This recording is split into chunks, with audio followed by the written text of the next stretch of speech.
I got to the party room early because rushing makes you forget things. Caleb was turning 8, and for a week he had called after dinner to make sure I was bringing the crane set with the little cab.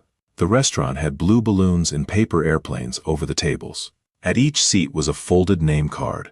I found mine beside Caleb's chair. He had written Grandpa Hal in a leaning hand and drawn a tiny wrench under it. Since my wife died, invitations from Mark's house felt closer to notices than welcomes. Show up, bring the gift, don't start anything. I had gotten good at it. Lauren came out with her phone at her ear and a clipboard in her hand. My daughter-in-law could make balloons look behind schedule. She saw me, gave me a delivery driver nod, and said, "Dad sits in the middle. People need to see who made this happen." I pretended to adjust the gift bag. That was my old trick. Hear it, file it away, don't make Mark choose. Mark came in a minute later with Richard Whitman walking half a step ahead of him. Richard held an expensive scooter box for Caleb and talked loud enough for the men near the bar. I recognized one man from the regional home improvement chain Whitman Home Systems, wanted for its cabinet line. The other was from Ellison Capital. Grant Ellison and I had not had lunch in 3 years, but once I had told him Richard Whitman still knew the cost of breaking a promise. Caleb came running out with a blue paper crown crooked on his head. "Grandpa, you saw it, right? I put you by me for cake." I bent as far as my knees allowed, and he wrapped both arms around my neck. For a moment the room stopped being Lauren's schedule and Richard's audience. If this story already has you asking what you would have done at that table, hit like, subscribe, and tell me in the comments. Can a son be forgiven for freezing when his father is humiliated in front of a child? Lauren heard him. Her eyes went to the card, then to her father. She picked up 2 place cards and switched them. Mine moved toward the aisle. Richard Whitman appeared beside Caleb's chair in clean black letters. The banquet manager at the bar noticed. So did Mark. My son gave me the smallest shake of his head, the one that meant not now, Dad. I could have taken the aisle seat. I had done that for years. Let Lauren have the picture. Tell Caleb that Grandpa was fine anywhere. But Caleb grabbed my sleeve. "No, you promised." I wrote it. His hand was warm and sticky from juice. I sat back down beside him. Not loudly, not as a challenge. I just sat where my grandson had put me. Across the table, Mark rubbed his thumb over his wedding ring and looked toward Lauren. Richard smiled at the men from the chain, as if the room had just arranged itself correctly. They brought the cake out to a song from a speaker that kept cutting in and out. Children yelled. Parents lifted phones. Richard stepped in beside Caleb with the practiced ease of a man who knew where cameras usually pointed. Lauren came behind my chair. "Dad, here," she said. I started to stand so Richard could lean into the picture. I did not get the chance. The chair jerked backward under me with a dry scrape against the tile. For half a second there was no body, only air.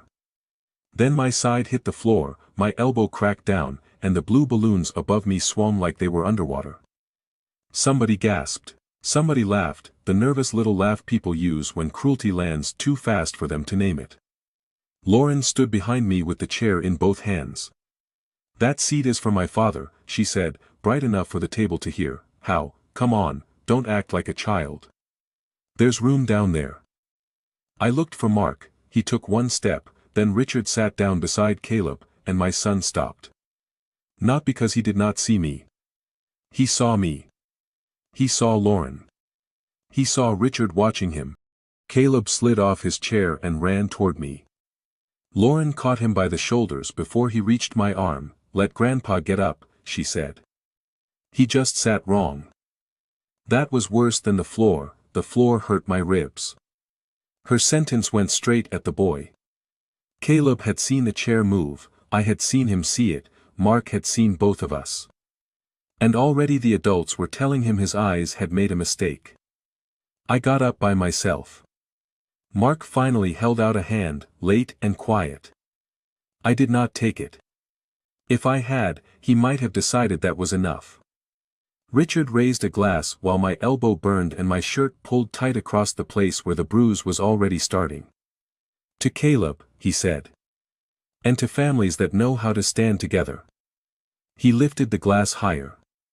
"Big year ahead, if the next steps go right, Whitman Home Systems goes beyond local showrooms. Then, he smiled at the business guests. Grant Ellison couldn't make it. His people are here, they know we take care of our own. The name moved through the room like any other business name. To me, it landed on the tile beside the chair. Grant Ellison was not family. He was not a savior. He was a man who had once trusted my judgment, and Richard was still spending that trust, while I stood with a sore rib in front of my grandson. I went to Caleb before the adults could make me into the problem. "Grandpa, are you hurt?" "Yes," I said softly, "but you didn't do it." Lauren's smile sharpened. "See, everybody's fine." "How? Please don't ruin a child's birthday over seating." Once, I would have swallowed that too. I would have sat by the aisle and eaten cold pizza and told myself the important thing was Caleb's happiness. But Caleb was not happy. He was staring at Richard in the seat he had chosen for me. I picked up my bent place card. A streak of sauce crossed the little wrench. I handed Mark the gift bag. "Give it to him after candles," I said. No speech. Mark nodded without meeting my eyes. Near the coat rack, the banquet manager caught up with me. Her name tag read Nancy. She kept her voice low. "Mr. Whitaker, I saw the cards get moved, I also saw the chair. But please don't pull me into a family fight. The Whitmans book a lot of events here." "Not yet," I said. "Just remember it exactly." Outside, the parking lot was wet under the lights. I got into the ride share sideways because my ribs would not let me twist. My phone shook in my hand, not from fear, but from anger I had spent years calling patience. Mark texted before the car reached the main road. "Dad, where are you?" Then, a minute later, "Lauren says you got offended and left. Please don't call anybody tonight." That second message told me more than the first. He knew there was someone I could call. Maybe he did not know how far the old recommendation still reached, but the Whitmans knew my name had weight outside that room. At their table it had not been worth a chair. In their investor package, it still was. I typed. My ribs hurt. "Tell Caleb the gift is from me and none of this is his fault." Mark answered. "Don't turn this into a war. Richard has an important signing in the morning." There it was. Not my elbow. Not Caleb. The signing. In my contacts, Grant Ellison was still listed under an old company name. I stared at it while traffic slid past the window. I did not think about revenge first. I thought about Caleb watching adults explain away what had happened in front of him. A chair is only a chair until someone decides you are the one who can be moved. Then I pressed call. Grant Ellison did not answer until the fifth ring. By then I had almost ended the call. Then the line clicked, and his dry voice said, "Hal Whitaker. If you're calling this late, I assume this is not about golf." It isn't. Years earlier, at a plant audit outside Toledo, Grant had believed my report when the owners wanted softer language. Later, when I wrote to him about Richard Whitman, I used careful words. Hard man, growing company, understands delivery pressure. Now those words felt like somebody else's signature. "Grant," I said, "I'm not asking you to punish anyone. I'm not asking you to take my word as evidence. I need to withdraw my personal recommendation of Richard Whitman and Whitman Home Systems." He went quiet. The rideshare driver kept his eyes on the road. "Reason?" Grant asked. I told him the short version. My grandson's birthday, the chair, the fall, Lauren's sentence, Richard taking the seat, Mark standing there. I left out the older hurts. "Video?" Grant asked. "A piece, a teenager started recording after the pull. It shows me on the floor and Lauren holding the chair, it doesn't show the beginning." "Then it's not enough for a committee." "I know. I believe your judgment, Hal, but I can't move money because your daughter-in-law behaved badly at a birthday party." That helped more than sympathy would have. Grant was telling me where the wall was. "Are they still using my note?" I asked. "What note?" "The recommendation I sent you when Richard was trying to get in front of your committee." I heard keys. The rideshare turned onto my street, and the driver slowed as if the call had become part of the fare. Grant came back with a different voice. "Yes, in the second tranche package. Also in the retail deck. Your line is quoted under outside industry references. Read it." "How? You don't need me to." "Read it." He did. Richard Whitman understands delivery pressure and the cost of damaging a manufacturing reputation. I closed my eyes. On the floor of that party room, with my grandson trying to reach me, that sentence had become a lie. Remove it, I said. I no longer stand behind it. That's a working reason, Grant said. Not a punishment. A change in the source of trust before close. Is the money gone? No. The second tranche is scheduled for morning review. My personal guarantee has not activated. The retail launch slot is not locked. Counsel is staged, not finished. Then uncalling before my name becomes part of something final. Grant was quiet long enough for the rideshare driver to pull up outside my house. I can pause the morning block, he said. Short notice. Source of recommendation review. He continued without raising his voice. Counsel can hold guarantee activation. I can tell the retail contact not to confirm the launch slot until we clear this. Then he added, but listen carefully, this is a stop, not a hanging. I understand. Do you? Because by breakfast they will come to you. They're already coming, I said. I paid the driver, took the receipt because old habits survive humiliation, and went inside. The kitchen lamp over the sink was enough. I took off my shirt and saw the bruise beginning under my ribs, dark at the edge. I photographed it, not for pity.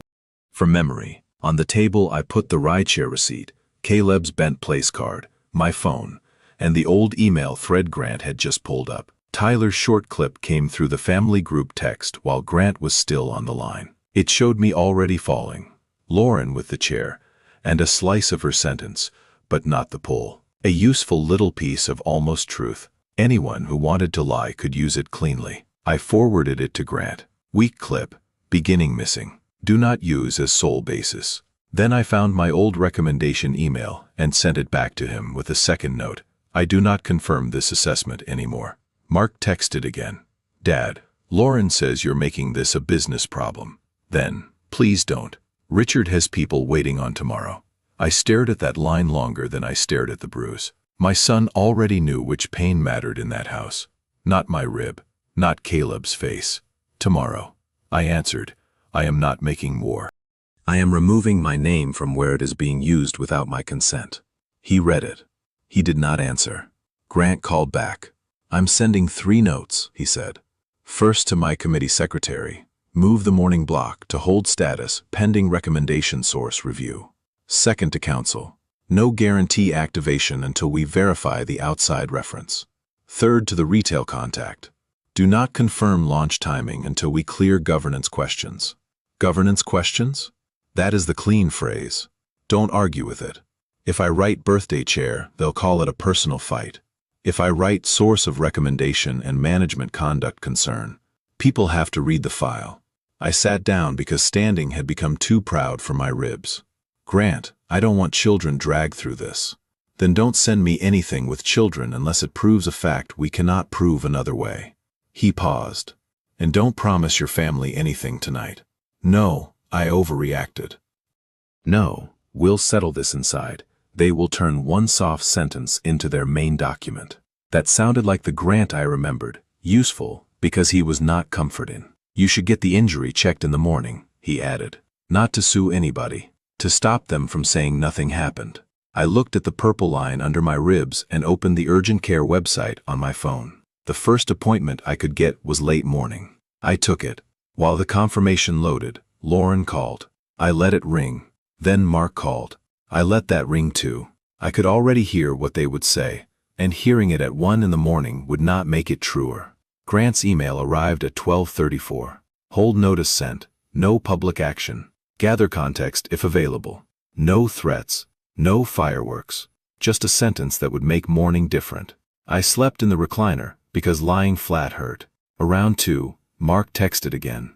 Dad, please, don't make Caleb's birthday worse after the fact. I did not answer. If I answered, he would hear only the part that could still be negotiated. Before dawn, my phone buzzed itself off the arm of the chair. 6 missed calls from Mark. 2 from numbers I did not know. 1 voicemail from Lauren, her voice tight enough to cut paper. How? Call me immediately. You do not understand what you have done. Then Tyler, Lauren's 17-year-old cousin, posted a picture in the family group thread. The picture showed Lauren's phone face up beside a coffee mug. The lock screen was crowded with missed calls. Dad, Mark. Ellison office. Retail. Dad again. At the top, the count read 23. Under it Tyler wrote, Aunt Lauren's morning started early. I did not feel joy. 23 missed calls meant Mark was awake somewhere, Richard was calling people who had not pulled any chair, and my name was probably already moving through an office where ordinary employees had only wanted a paycheck. Lauren texted 1 minute later. You need to tell Grant Ellison this was a misunderstanding. Now. I looked at Caleb's bent place card on my table. Morning had arrived. So had the bill. Lauren's first text came at 7:06. You need to call Grant Ellison and say last night was a misunderstanding. I read it with my shirt lifted. The bruise had settled into a dark band along my ribs, and my elbow was swollen enough that bending it made my fingers tingle. I answered after her third message, not the first. I understand that I was pulled off a chair beside my grandson. The rest belongs to the people making investment decisions. She read it, waited almost 5 minutes, then wrote, Do not talk to me like that. My father could lose the tranche. Fear had not yet beaten the habit of giving orders. Grant's hold notice arrived in my email at 7:32. It had no drama in it, no chair, no birthday, no daughter-in-law. Just a subject line, second tranche review block, hold pending recommendation, source confirmation. Inside were 3 clean bullets. Guarantee activation held. Outside recommendation, references, to be verified. Regional retail launch, timing not to be confirmed until review. The deadline for clarification was late afternoon. Mark called while I was putting on a loose shirt for urgent care. Dad, can you just say you were upset? His voice sounded like he had slept in a chair too. Not that Lauren was right, just that you were upset and this shouldn't affect business. It does affect business if my name is in their materials, I said. When he accused me of playing with words, I told him. No, I stopped doing that last night. In the background, Lauren whispered, Tell him about Caleb. And Mark covered the phone. Too late. Tell Caleb that Grandpa left because he was hurt, I said. Tell him the gift is his. Nothing else. Mark started with, Dad, but I cut him off. Nothing else. Lauren took the phone from him. Her voice came fast, almost professional. How? You are going to call Grant and say the seating thing was misread. I moved the chair because my father was coming in for a picture. You started standing. You lost your balance. That's all. When I said no, Lauren snapped, No what? I answered, No, I won't repeat a lie just because you rehearsed it. She went quiet. Behind her, Richard said her name in the voice of a boss who had found the weak link. You have no idea what is happening here, she said, lower now. Dad can't get Grant on the phone. Counsel froze the guarantee, the chain contact wants a status by noon. Do you know how many people are tied to this? Enough that you should not have used my name. Her breathing changed. The command tone cracked and fear showed through. Say one sentence, she whispered. The recommendation still stands. I told her that after last night it did not. When she said it was one chair, I said, no. It was a seat. You explained that very clearly. I opened Grant's email again and looked at the clean deadline. Send me the full video, I said. She asked what video. I told her, the venue camera, the party camera, anything with the beginning. When she asked why, I said, because you want me to call Grant. I will only call him with the truth, and right now the truth is missing its first 5 seconds. She hung up. Urgent care smelled like disinfectant and burned coffee. The nurse asked how I fell. I said, a chair was pulled back while I was sitting down. She looked at me over the tablet, maybe waiting for the family story. I did not give it to her. The doctor pressed along my ribs, watched me breathe, and sent me for an X-ray. No fracture, just a deep contusion and a scraped elbow. When he asked if I needed a work note, I said, a visit summary. Plain language. I did not need a lawsuit. I needed one ordinary record saying my body had not invented the floor. When I got back to my car, Mark had left 3 voicemails. The first was tired. The second was angry. The third had office noise behind it. Dad, purchasing just got a call from the chain. They won't confirm the display launch. He swallowed hard. 2 vendors heard the word hold and want prepayment. Richard is telling managers this is because of a personal, family issue. Then his voice dropped. You need to understand what this is doing.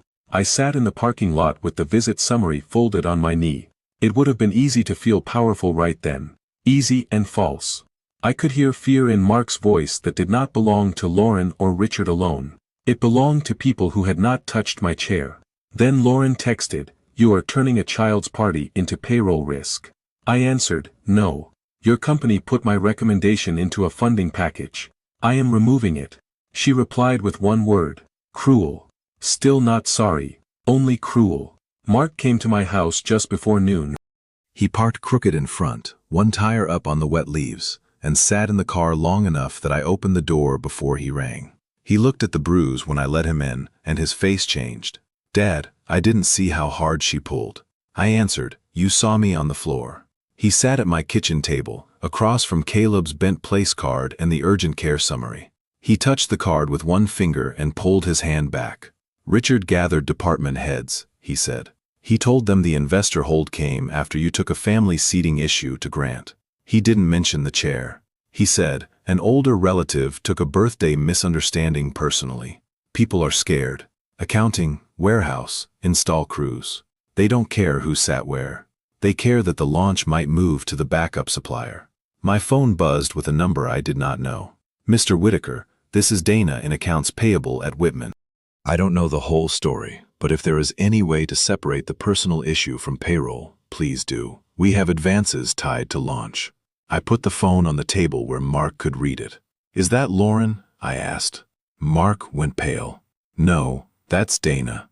I called Nancy at the venue. She answered in a whisper. "The camera over the bar records?" I asked. Nancy said yes, but not sound, and Mr. Whitman had already called to say no materials should go out without management approval. "Did you see Lauren move the cards?" Nancy breathed into the phone before she answered. "I saw enough. But please don't make me the headline."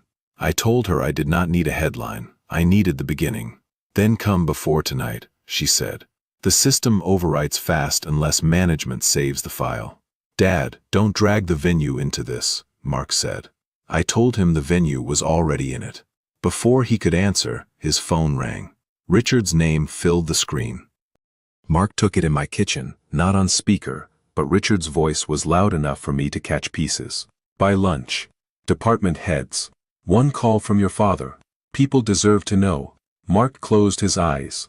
When he ended the call, he looked older than he had when he walked in. "Richard says if you don't call Grant by noon, he's telling everyone the launch is at risk because you used a personal connection after a family slight." When I said Richard had already told them that, Mark answered, "Not with your name." "Not fully." I folded the urgent care summary and put it beside Caleb's card. "Then I have until tonight to find what happened before your wife started filming the ending." Outside, rain tapped against the kitchen window. Inside, my phone lit up again with Lauren's name, and I let it ring. Lauren's clipped video hit the family group thread at 12:12, 8 minutes before Richard's deadline. It lasted 11 seconds. I was already falling. Lauren had the chair in her hands, but the pole was missing, and so was the sentence about her father.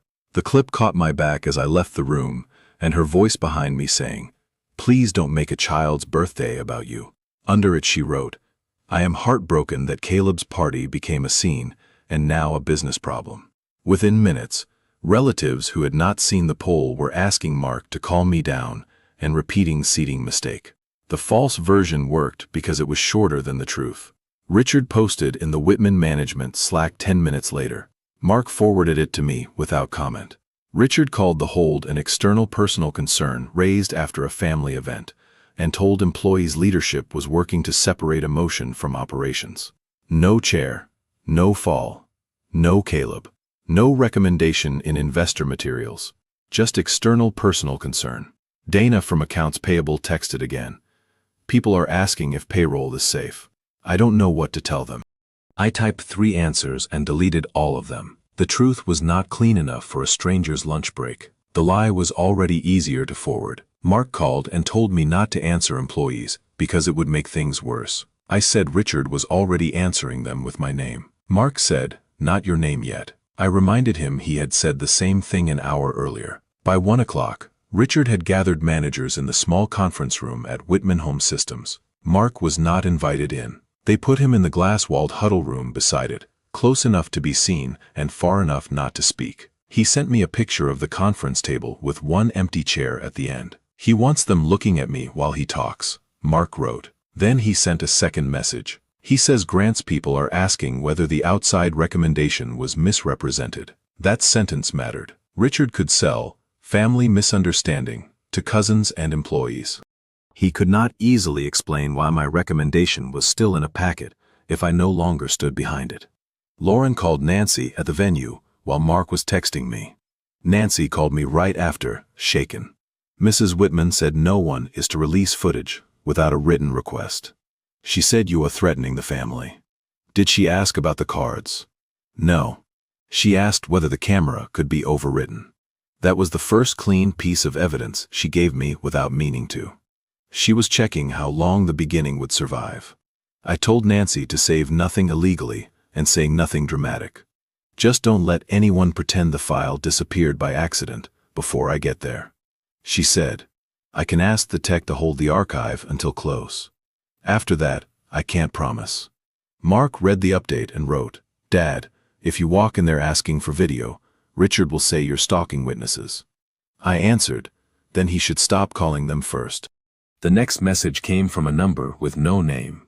A man this time. Mr. Whitaker, this is Aaron from Installations. I got 3 guys asking if Friday hours are getting cut. If this is about a family thing, please settle it. I showed Mark the text when he came back from the huddle room. Do you know him? Yes, Mark said, good worker. 2 kids. That was how Richard's version grew teeth. Not through villains, through Aaron with 2 kids, through Dana in accounts payable, through people who had never seen Caleb's place card and did not care about Richard's chair except that somebody had attached it to their hours. Lauren's video reached my sister-in-law in Ohio, then a cousin I had not seen since my wife's funeral. Both texted as if they were being kind. Let it go. Think of Mark. Don't make Caleb remember a fight. I wanted to send them the bruise. I wanted to send the place card. Instead, I sent one line. The posted clip does not include the beginning. Lauren answered in the group thread before they did. How, please stop hinting that there is some darker story. You were upset. We are all trying to protect Caleb. There she was again, using the child as a curtain. I called Mark, not Lauren. Is Caleb seeing this thread? No, I don't think so. You don't think so is not a sentence I can live with. He did not argue. He left the huddle room and called Lauren from the hall. I heard only his side. No videos to Caleb. No adult comments, I mean it. For the first time that day, my son gave an order in his own house. It held for about 20 minutes. Then Mark texted, Lauren says somebody in the parent chat asked if I'm okay. I called him before he could soften it. What parent chat? Caleb's class. One of the moms saw the family post through Lauren's friend. She asked if our business is in trouble because of a family dispute. The kitchen went still around me. Adult Dirt had found the school door faster than the venue camera could be saved. Has Caleb seen it? He's at my mother-in-law's house. I don't know what he heard. Go there. Richard wants me in the office. Go to your son. He did not answer right away. I heard office voices behind him, the beep of a door badge, somebody asking where he was going. I'm leaving, he said finally. 5 minutes later, Richard called me directly. I let it go to voicemail. His message was calm enough to be useful in a deposition if I had wanted one. How? You are creating a wider circle of harm. Employees are scared. A school parent has now heard some version of this. You need to make one responsible call and stop the spread. I saved the voicemail and forwarded it to myself, not to Grant. Grant did not need every family threat. I needed the sequence. Lauren cut the beginning. Richard named emotion. Employees panicked. School heard. And now Richard wanted me to stop the spread by lying. At 2:40, Nancy texted, Tech can hold bar footage until 6.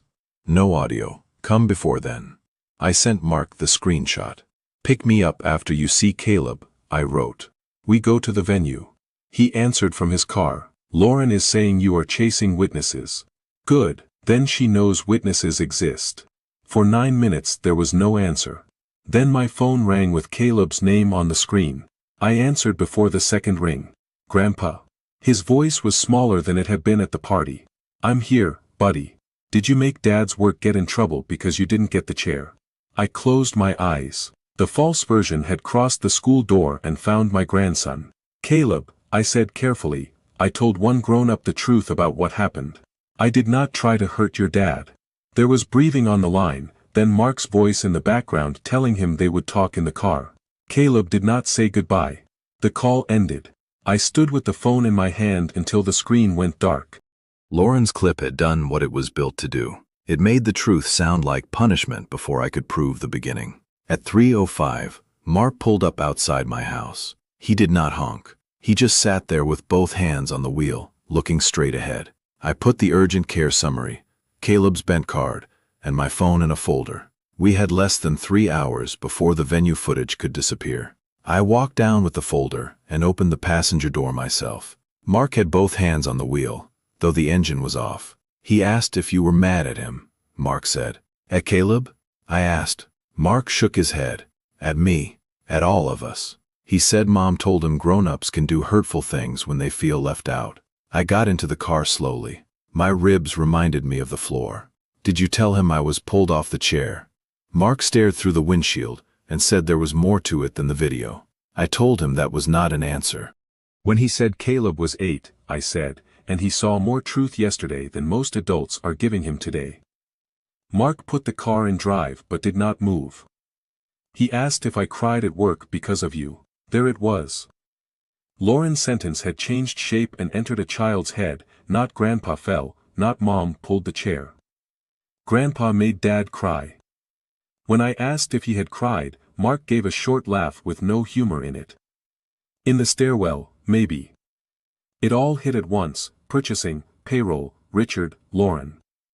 Then, Caleb asking if our house was going to be okay. He said he told Caleb the house was okay. I asked, is it? He finally looked at me. My job is tied to Richard. My insurance is through that company. The mortgage is not imaginary, Dad. I knew all that. That made the day heavy. If bad people were the only ones who paid, revenge would be clean. It almost never is. We drove toward the venue. Mark kept taking the longer route, the one with fewer lights, as if a red light might force him to finish a sentence. Finally he said, I did see enough. When she pulled the chair, I saw you drop. I started moving. Then I saw Richard looking at me. It was only a second. I told him it was enough. He nodded once. I thought if I made a scene, Lauren would turn it into me choosing you over them. Richard would remember. I thought about my job before I thought about helping you up. The admission sat between us, ugly and useful. When I told him not to ask me to do the same thing with Grant, Mark gripped the wheel and said he was asking me to see what this was doing. House payment, Caleb's school, insurance, his department. I told him I saw it. He pulled into a pharmacy lot and stopped. Lauren says if you make one call, she'll sit with Caleb tonight and tell him you didn't mean to hurt me. I looked at my son until he looked away. That is not an apology. That is a price. When he said it might be the only way to calm Caleb, I told him, if I buy his calm with a lie, she will sell it again the next time. Mark hit the steering wheel with the heel of his hand. The horn chirped once, small and ridiculous in the quiet car. He's scared, Dad. I said, so am I. That made him turn. When he asked why I kept going, I said, because Caleb is scared by a lie, not by the truth. Lauren called while we were still in the pharmacy lot. Mark put her on speaker. Where are you? She said. With Dad. Of course you are. Listen to me, Caleb is confused because Hal keeps escalating this. I can fix it. I will sit with him tonight and say Grandpa did not mean to hurt your dad, but Hal has to call Grant first. I leaned closer to the phone. You are offering access to my grandson at a rate. Don't you dare, she said. You are the one making him afraid. No. You gave him a version where truth is revenge. She laughed once, sharp and tired. Beautiful. You sound very noble. Caleb is crying, Hal. Your principles are not sitting next to him. His mother is. Mark closed his eyes. I could see the offer working on him. Not because he believed Lauren, because a frightened child can make any lie look merciful. Put Caleb on, I said. No. Not until you stop this. That was when the last small doubt left me. She was not protecting him from adult conflict, she was using his fear as a door lock. After she hung up, I opened the text to Caleb. I wrote 3 angry sentences and erased them. Then I wrote, "Buddy, I love you. You saw Grandpa get hurt, and you did not do anything wrong. Grown-ups are sorting out work things. I am not trying to hurt Dad. I am trying not to lie. When you can, send me any one emoji." I sent it and hated how long it was. Too much for 8 years old. Not enough for the lie. 2 gray check marks appeared. No answer. Mark read the message over my shoulder and said, "Thank you. Don't thank me." Stop the adults from sending him dirt. He called Lauren back. This time, he did not ask. No more videos to Caleb. No more parent chat comments near him. No more talk about my job as his problem. I heard Lauren shouting through the speaker even though it was not on. Mark let her finish and said, "If you send him one more thing, I am picking him up and taking him to my office." "Your office?" I said after he hung up. "I don't know where else to take him." We pulled out of the pharmacy lot and headed toward the venue. Halfway there, Caleb's name vanished from the shared family thread. Mark saw it at the same time I did. "He left the chat," he said. For an adult, leaving a thread is a gesture. For an 8-year-old, it is a door closing because the room became too loud. Mark started to call him. I stopped him. "Not while you're driving. And not with panic in your voice." "Then what do I do?" "You get the truth out of adult hands first." He nodded and turned toward the venue. The map said 23 minutes. Nancy's archive deadline said less than 3 hours. Caleb's silence said something worse. The lie had already cost us time no recording could give back. At a red light, Mark said, "If we find the video, do we show him?" "Not the fall." "Then what?" "Only what he needs to know his eyes were not wrong." Nancy met us near the back door of the venue, not at the front desk. "I can show you the bar camera," she said. "I can't release it without the owner, and it has no sound." I told her to show us. In the little office behind the coat room, the monitor split the party room into 4 gray angles.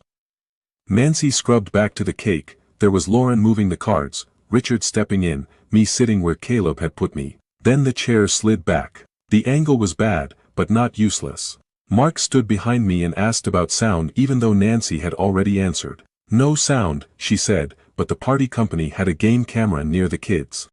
"It might have caught audio. Tasha Miller's company has it." The host took the card for another event and they wipe cards after the weekend unless someone buys the party video. Mark checked the time. "Today." Nancy said, "Maybe tonight." My phone stayed dark. No emoji from Caleb, no word. The first honest thing he had done all afternoon was stop answering adults. Lauren called Mark again. He rejected it. Then Richard called. He rejected that, too. When I asked for Tasha Miller's number, Nancy wrote it on the back of a kid's menu and slid it to me. Her hand shook. I promised not to use her as a headline, but if anyone asked whether the bar file existed, she needed to tell the truth. She nodded once. We left the venue with no copy, no audio, and just enough direction to keep moving. Outside, Mark dialed Tasha while I watched Caleb's silent thread. The phone rang and rang. If the party camera was gone, Lauren's 11 seconds might become the only version that survived.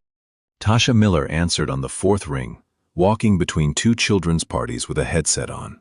"If this is about the Whitman birthday, Lauren already called," she said. She said the family did not authorize release.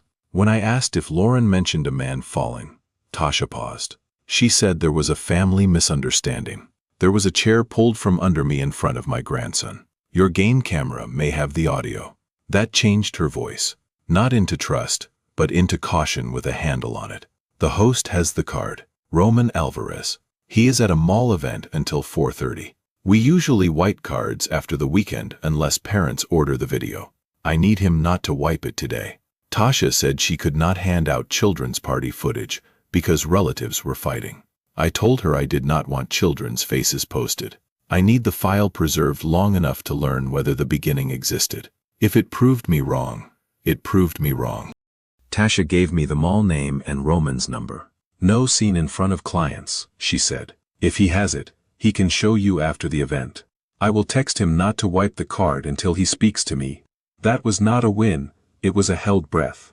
Roman did not answer until we were already on the highway.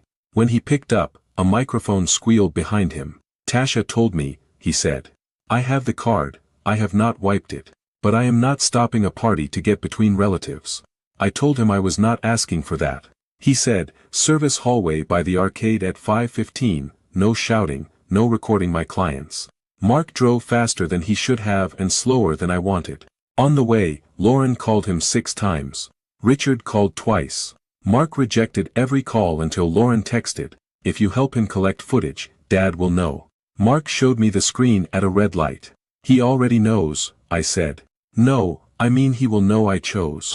At the mall, Roman met us in a pirate vest with a painted scar on his cheek and exhaustion in his eyes.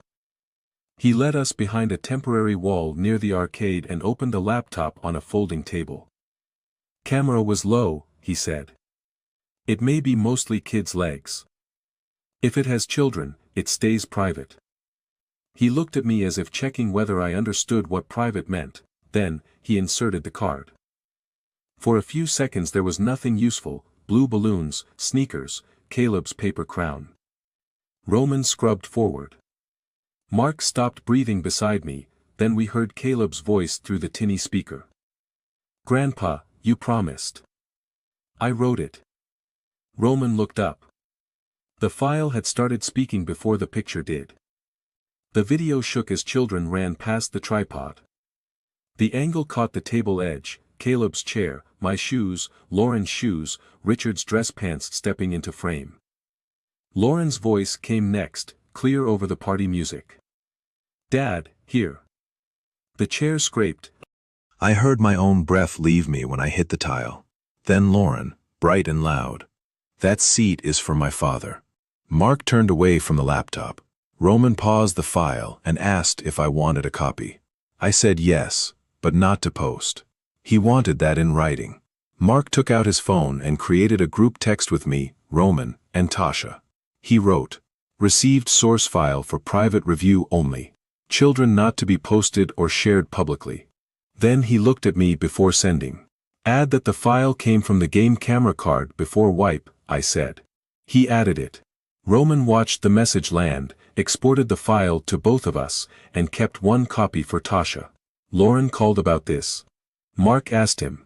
Roman nodded. Tasha said not to wipe. Mrs. Whitman said it was family business and no one needed raw footage. That line went into my notes as sequence. I asked Roman to play only the audio again from Caleb's sentence to Lauren's line. Mark listened with his eyes closed. When it ended, he said, I told him you were hurt. I didn't tell him his eyes were right. Then start there, I said. He did not answer, but he saved the file under a name that mattered, Caleb_party_original_audio. In the mall parking garage, I built the packet while Mark stood outside the car and called Caleb. He did not put the boy on speaker.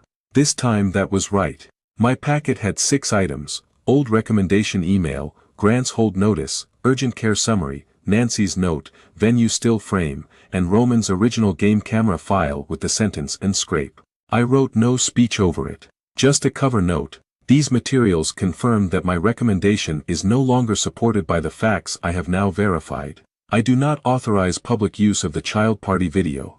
I am sending this to correct the investor record, not to create public humiliation. Before I sent it, Mark tapped on the window. I told Caleb he saw right, he said. How did he take it? He asked why I didn't say that yesterday. What did you say? That I was scared. Of Lauren? Of Richard? Of losing the job? Of everything? I nodded and sent the packet to Grant. The reply came in less than 2 minutes. Received. Do not distribute further. I am expanding review to vendor file. Mark read it over my shoulder. Vendor file. That means there was something already there. I had not dug for it. I had not needed to. Sometimes, one ugly scene does not create a risk. It shows people where to look for the risk that was already being managed by charm and pressure. Lauren texted Mark while we sat there. If he sent that file, Dad says you are done here. Mark did not answer her. He put the phone face down. Grant called 20 minutes later. He did not sound surprised anymore. Your file is clear, he said. And it changes how an older file reads. What older file? 3 late payment complaints from small vendors. One claimed that Richard's team pressured a supplier before a prior bid. He let the words sit. Until today, it looked like aggressive operations. With your recommendations still in their materials, and this conduct confirmed, it looks like governance risk. Grant, I did not send this to bury employees. I know. That is why the video stays inside review, but I will not close money under a management story that depends on clipped evidence and borrowed reputation. Mark heard enough through the phone to sit down on the curb. What happens now? I asked. Expanded committee. Council review. Retail partner gets a hold notice. Vendor file opens. No final closing under the morning package. Can Richard say this is only my personal complaint? He can say whatever he wants, my letter will not. After the call, Mark did not ask me to reverse it. He looked at Lauren's waiting message, and said, "She will tell Caleb you did this. Then you tell him what he can carry. Not everything." Never everything. We drove back in silence. The proof was no longer missing, but it had not healed anything. Caleb had not sent an emoji. Mark's job was more fragile. Lauren's false version was weaker, but not dead. At 6:03, Grant's formal notice hit Mark's inbox. Expanded governance and vendor review. Retail launch unconfirmed. Recommendation materials to be removed. The story had moved beyond the kitchen. By 7:30 the next morning, Holt had grown teeth. Mark forwarded the first retail email before I had finished coffee. The regional chain was moving Whitman Home Systems from confirmed launch to pending review, and reserving the spring display slot for a backup supplier if funding clarity did not arrive by Friday. No one wrote birthday. No one wrote chair. That made it worse. A clean business sentence is harder to mock.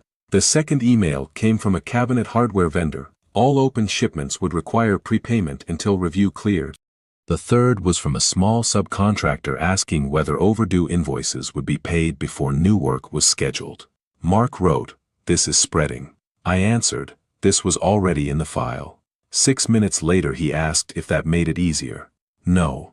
It only made it less false. At 9, Grant sent a committee notice to the parties. Second tranche not closing under current review posture, personal guarantee withheld, retail partner notified, vendor file open. Recommendation, references involving Harold Whitaker to be removed from all materials. I read the notice twice. It contained no revenge language and no family language. It did not need any. Lauren called Mark, not me. He sent me the voicemail. Her voice had gone flat. They removed me from the chain call. Dad says I overheated the family side. Do you understand? He is making me the mistake and how the cause. Richard was already dividing the damage. Lauren for internal blame, me for public blame, Mark for leverage. Then Mark got a calendar notice from HR. Please remain available off floor pending leadership review. I called him and asked if he was going in. They had told him to use the side entrance and wait in the small conference room. I told him not to argue there, not to give Richard a clip of him looking unstable. He laughed once and said, "Runs in a family." I deserved that, so I let it stand. At 10:30, Richard addressed the company. I did not hear it live. Mark recorded audio from the huddle room because he had finally learned that people who rewrite rooms should not be trusted with memory. Richard said the company was facing a temporary investor delay caused by an outside personal escalation. He said leadership was protecting jobs, vendors, and customers. He said no one should harass the family involved. He did not name me. He did not have to. Everyone looking through the glass wall could see Mark sitting alone. After the meeting, one of Mark's supervisors came in and shut the door. "Leadership thinks it would be best if you stay home until Monday," she said. "Paid. For now." "Because of my father?" Mark asked. She looked at the glass and said, "Because of perceived conflict around the investor review." Perceived lets a company punish what it is pretending not to name. Lauren texted me directly at 11. "He took me off the retail call. He says, I created optics. You got what you wanted." I wrote back, "What I wanted was for you not to pull a chair out from under me in front of Caleb." She answered, "You always make it small." No. She had made it small when it was a chair. Now that it had a price, she wanted it called large. By noon, 2 vendors had changed terms in writing. One demanded prepayment on all cabinet slide shipments. Another froze a discount Richard had counted on for the retail launch. Mark forwarded both emails with no commentary. Then Aaron from Installations texted again. "They told us Friday schedules may change. I don't know what happened at the party. I just need to know if I should take weekend work somewhere else. I stared at the message for a long time. Aaron did not deserve my anger. He did not deserve Richard's version either. I wrote, I can't advise on your work, ask for written schedule confirmation from management. It was not comfort, it was the only thing I could say without becoming another man making promises on someone else's payroll. Grant called after lunch and asked if I wanted the party file used beyond committee review. I said, no. Even if Richard blamed me publicly, the children stayed out of it. Grant agreed to refer to verified conduct evidence and witness confirmation, not circulate the file. Then I asked, and Mark? Grant did not answer like a friend. He answered like an investor. Mark works inside the control environment under review. I cannot protect him from employment consequences. I wasn't asking you to. I was. A little. I just knew better than to let the request leave my mouth. After the call, I sent Mark one text. I won't let them use the video publicly. He answered, thank you. It may not matter. That was the truth of the day. Doing one decent thing did not undo the cost of the necessary thing. At 2, Lauren stopped texting me and started texting Mark. Dad says I am off every external call until review closes. He says I embarrassed him. Do you understand what your father did? Mark sent me the screenshot and then, after a minute, another one. If he thinks this saves you, he is wrong. Dad says your department is exposed because you are conflicted. Richard was not just punishing Lauren, he was using her panic to pull Mark back into place. At 3, Mark called from his car and said they had sent him home. Paid, for now. I told him to come over. Then he said Lauren was with him. That changed the air in my kitchen before they even arrived. Who else? I asked. Mark hesitated. Richard wanted to talk. I said Richard could talk without Caleb. Mark said Caleb was not with them. I put the phone down and cleared the table. Not because I wanted to host them.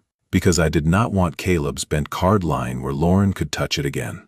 I put it in the drawer with the urgent care summary, and kept the folder with the evidence on the counter. At 3:30, Mark's car pulled up. He was driving. Lauren sat in the passenger seat, face pale, jaw tight. Richard was in the back, phone already in his hand. They did not come like people asking forgiveness. They came like people carrying a problem back to the person they believed had caused it. Before I opened the door, Richard texted, "One call, speaker on, family part closed. Business review can continue without your personal charge." That was the trap in one sentence. Let them keep the business review, but remove the moral fact that made my recommendation impossible. I opened the door before they rang.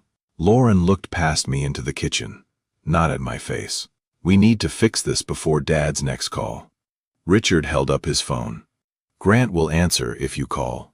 You say the family matter has been resolved, and your recommendation can be considered in its original context. That's all.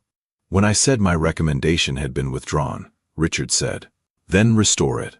Mark stood behind them with his coat still on, shoulders rounded like a man carrying 2 houses at once. Richard stepped closer. If this keeps going, every person in that company will know Caleb's grandfather cost his father a job. Lauren added, and Caleb will hear it. How? Not from me. From the world. There was the chair again, only now it had become a phone in Richard's hand and a child in Lauren's mouth. I stepped back from the doorway and said, come in. But I call from my phone. Richard smiled as if he had won the first inch. He had not. They came into my kitchen like 3 different versions of the same demand. Richard sat without being invited and put his phone face up on the table. Lauren stayed standing, coat still buttoned, eyes red but dry. Mark leaned against the counter with the look of a man who had driven the getaway car and hated himself for knowing the route. Richard tapped Grant Ellison's contact on his screen. One call. You say the family matter is resolved, and your recommendation can be considered in the original context. When I said no, Lauren accused me of proving I could hurt them. I told her I had proved only that I could remove my name. Lauren said I had made Caleb afraid of his own family. I opened the drawer, took out Caleb's bent place card, and put it in front of me instead of in her reach. Caleb is afraid because adults told him the wrong cause. Richard pushed the phone closer and changed tactics. Employees needed hours, vendors needed payment, Mark needed his mortgage and health insurance. A responsible man, Richard said, knew when the point had been made. I answered that a responsible man also knew when his name was being used. Then Richard offered the softest form of the lie. I could let Grant review vendors if he wanted, but I had to withdraw the personal charge and let the old recommendation breathe again under a cleaner label. Lauren finally sat down. That worried me more than her standing had. "I can fix Caleb tonight," she said. "I can tell him you were upset and did not mean to hurt Mark. I can tell him Grandpa loves him, and this got too big. You can tell him the truth now." The truth, she laughed without humor, that his grandfather sent a video to an investor, and now his dad might lose his job. Mark straightened. "Lauren, stop. No, he needs to hear it. Your father is making himself noble, while you sit here wondering if you have health insurance next month." That hit Mark where she aimed. I saw it. So did Richard. "I can help you look for work," I told Mark. "I can help with the first month if it gets tight. I will not restore a false recommendation." Richard made a small sound. Listen to him. He offers charity after he burns the bridge. Mark looked at his father-in-law, then at me, then at the place card on the table. "I don't want charity," he said. "Then take help," I said. Not a lie. Lauren turned on him. "You are really going to let him do this?" Mark answered slowly. "I already let you do something yesterday. I am not doing that twice." For the first time since they walked in, Richard's face changed. Not much. Just enough to show that Mark had become unreliable to him. I picked up my own phone. Lauren leaned forward, and Richard's hand closed around his. "I'm calling Grant," I said. "But not with your sentence." Richard started to object. I raised my hand. "You wanted speaker. You will get speaker." Grant answered on the second ring. "How?" "Grant, I have Richard Whitman, Lauren Whitman, and my son Mark in my kitchen. They are asking me to tell you the family matter is resolved, and that my recommendation can be considered in its original context." Richard's mouth tightened. Lauren stared at the phone like it had betrayed her. I continued, before anyone could interrupt. "I am not saying that. The materials I sent are accurate. My recommendation remains withdrawn. I am asking again that the child party video not be circulated publicly." Grant did not rush his answer. "Understood. For everyone present, how Whitaker's recommendation has been removed from the file. The committee process does not depend on further family pressure. The video remains inside review. Vendor and management review continue independently." Richard leaned toward the phone. "Grant, this is Richard. You are letting one personal event contaminate a business process." "No," Grant said. "I am refusing to close a business process that used a recommendation now withdrawn and supported by contrary conduct evidence." The kitchen went quiet enough for the refrigerator motor to sound loud. Grant added, "How, hang up before they turn this into negotiation." I did. Lauren was the first to move. She pushed back from the table and said, "You had no right to make us sound like criminals. I made you sound like adults. You are enjoying this."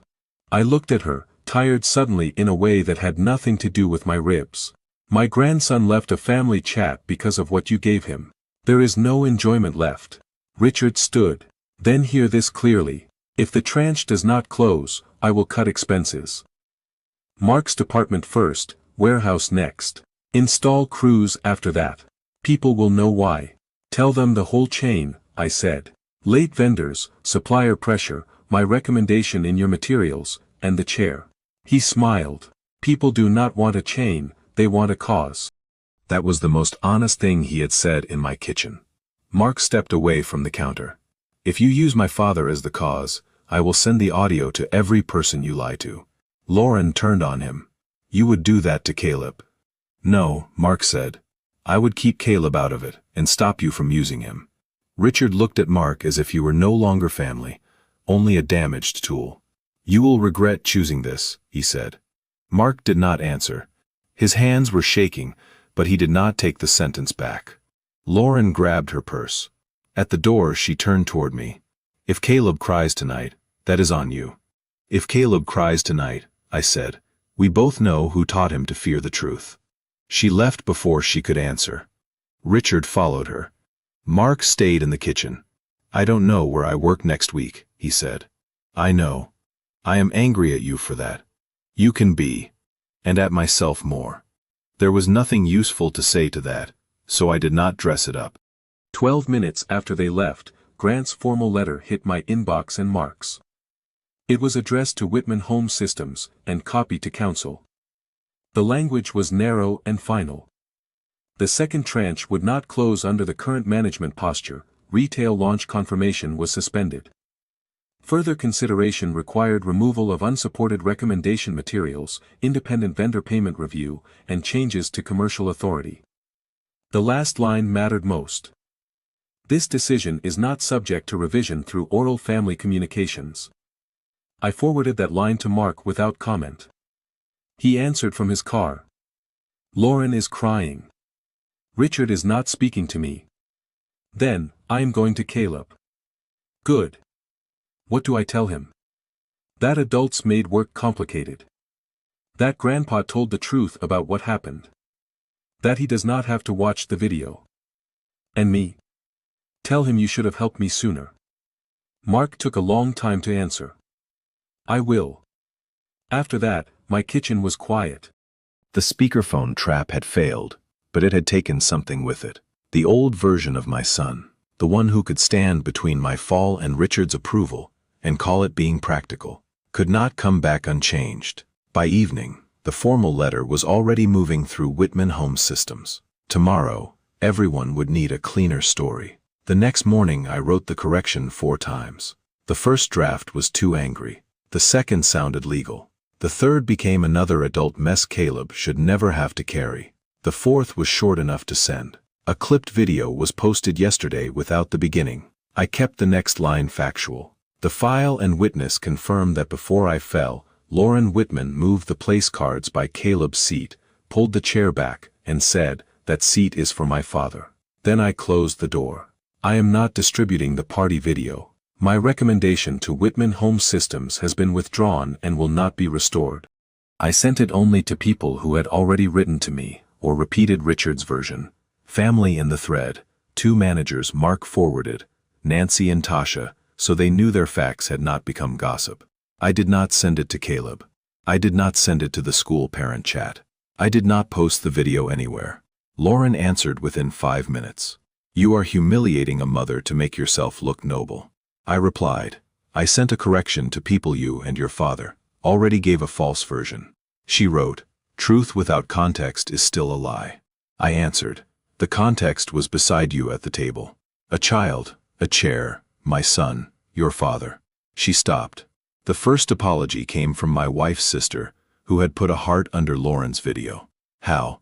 I didn't know about the line or the cards. I should not have written about pride. I did not answer right away. Private apologies arrive quietly after public harm has already walked around. At Whitman Home Systems, the correction did not save the launch. It changed the target. One manager wrote in Slack that he was not comfortable using the phrase personal escalation without reviewing the committee notice. Another asked leadership to remove my name from the employee explanation and use investor governance review instead. Richard answered, later. Later meant he had lost the clean lie and was deciding what to replace it with. By noon, Mark sent me the agenda for an emergency ownership meeting. The subject line read, Temporary Liquidity Measures and Commercial Authority. In plain English, Richard needed cash and a scapegoat that would not scare the retail chain further. Lauren was removed from external commercial negotiations until review closed. The title was soft, Internal Project Coordination. The meaning was not. Yesterday she had been the person telling everyone where her father should sit. Now she was outside the calls that had made her feel untouchable. Mark was still on paid hold. They won't put anything in writing about termination, he texted, just availability. Do not resign in anger, I wrote. He answered, I am not sure anger is the worst reason to leave. He had a point, but anger is a poor lawyer and a worse career counselor. Grant's office sent a second formal notice that afternoon. The retail launch slot would be held only until a backup supplier confirmed inventory. Vendor review would require 2 years of payment records.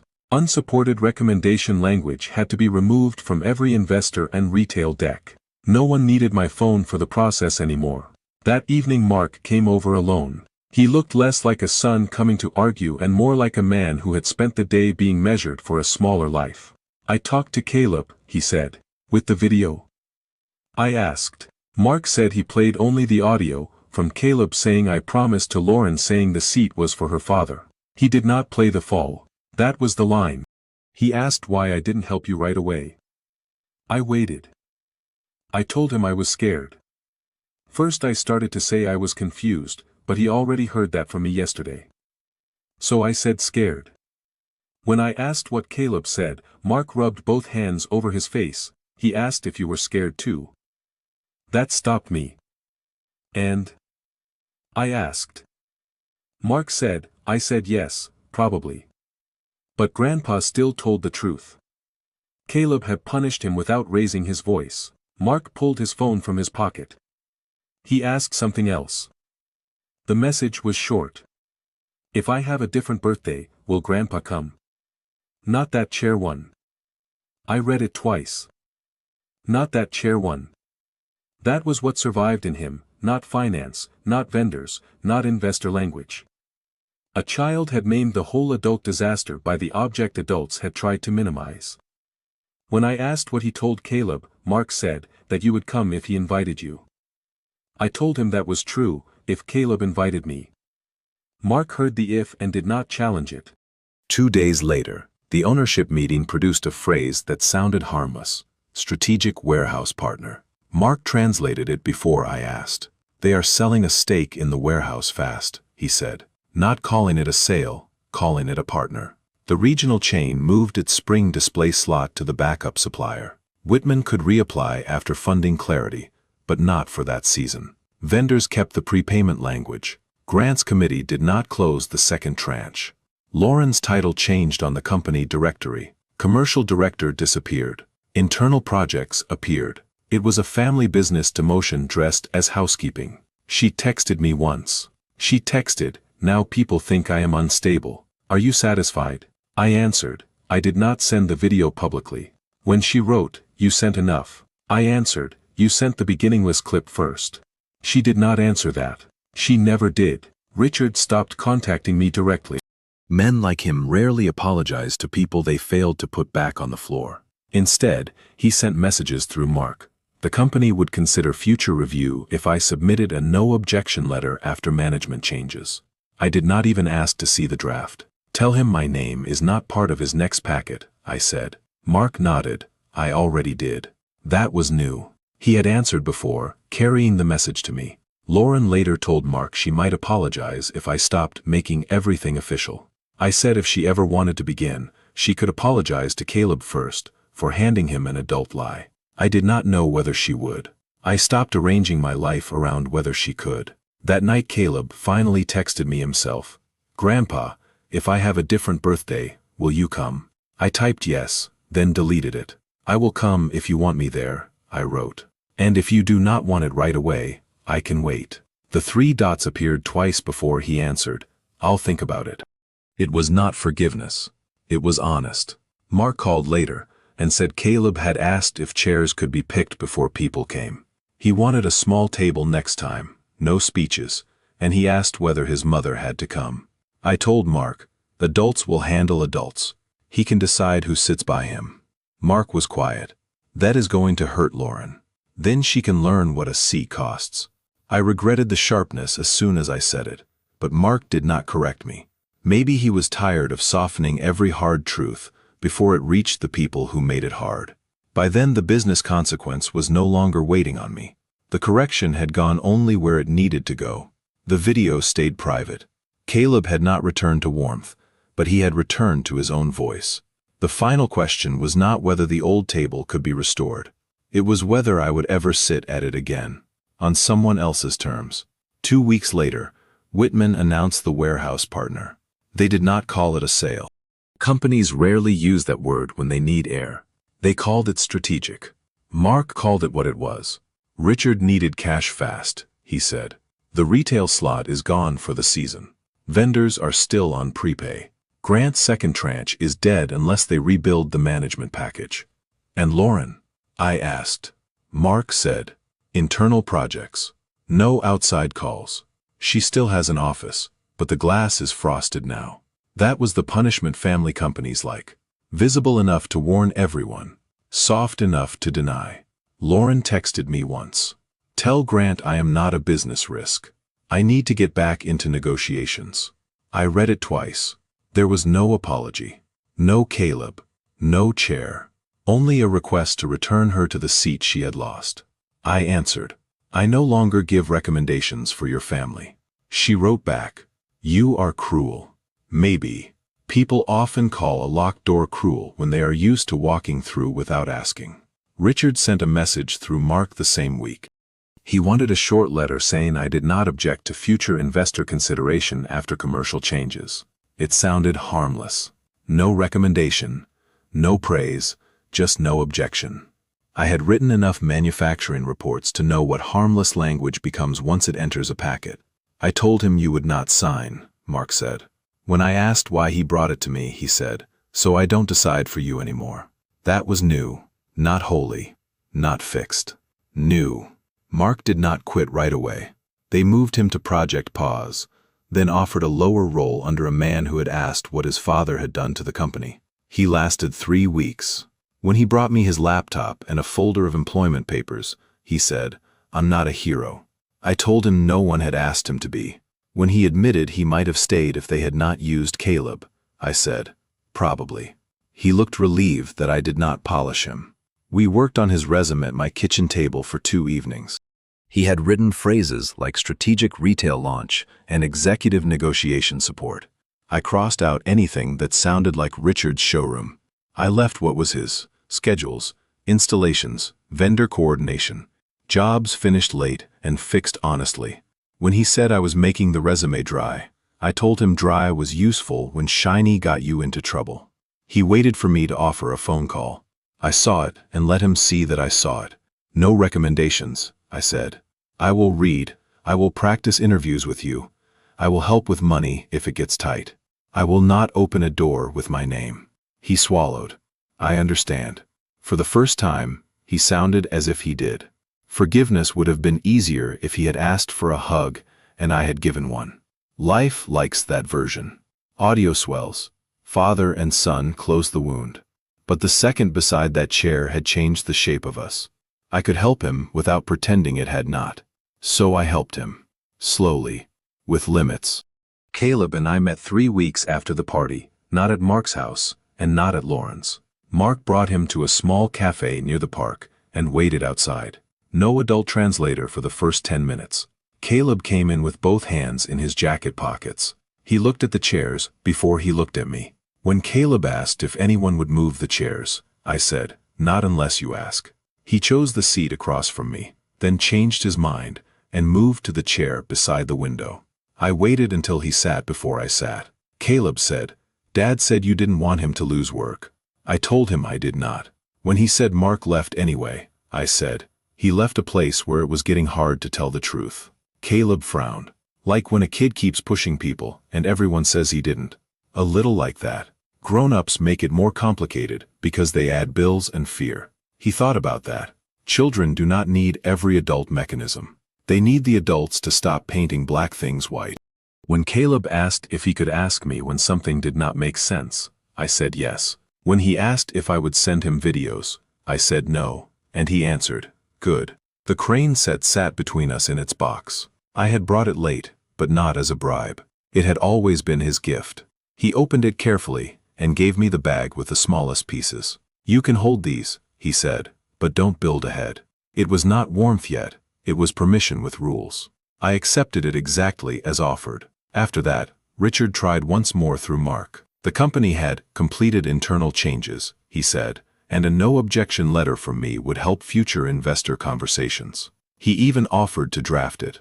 I did not read the draft. I said, tell him. I do not object to him building any business he can build without my name. But my name is not available. Mark took that back without softening it. Later he told me Richard called me bitter. I told Mark that bitter was sometimes what truth tasted like after people tried to sweeten it with fear. Lauren's apology never arrived. A message did. Caleb says he wants a small birthday with you. I hope you understand how hard this is for me. I wrote back, then make it easier for him. No adult explanations.